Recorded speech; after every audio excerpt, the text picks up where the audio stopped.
Lionel Gougelot sur Europe 1. L'innovation sur Europe 1. Bonjour Anissé Nbida. Bonjour Lionel, bonjour à tous. Alors Anissé, la saison de ski bat désormais son plein avec les vacances scolaires. Vous avez trouvé Anissé des chaussures de ski avec lesquelles on ne marchera plus en canard comme un scaphandrier. Oui, et vous savez pourquoi on a cette démarche un petit peu ridicule ? Parce que les chaussures sont tellement rigides qu'on est obligé de marcher évidemment. sur les talons avec les doigts de pied en l'air. Eh bien, il existe maintenant des chaussures de ski tout aussi rigides, donc qui tiennent parfaitement les chevilles, mais qui sont capables de se transformer en après-ski.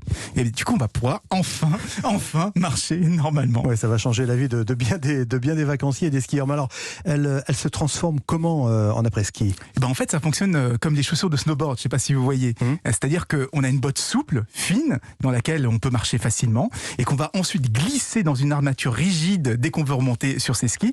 Et avec cette armature, elle fonctionne exactement comme des chaussures de ski ordinaires. Du coup, si on marche avec, on aura la même démarche ridicule. Mais si on l'ouvre en deux, qu'on sort son pied et la botte qui est à l'intérieur, eh bien, ça sera beaucoup plus confortable pour traîner, je sais pas moi, au restaurant d'altitude ou déambuler dans la station.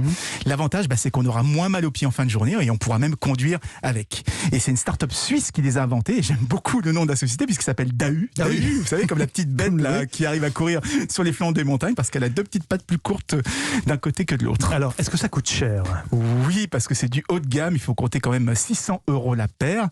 Mais on va se consoler en se disant qu'avec, on n'aura plus besoin d'après-ski.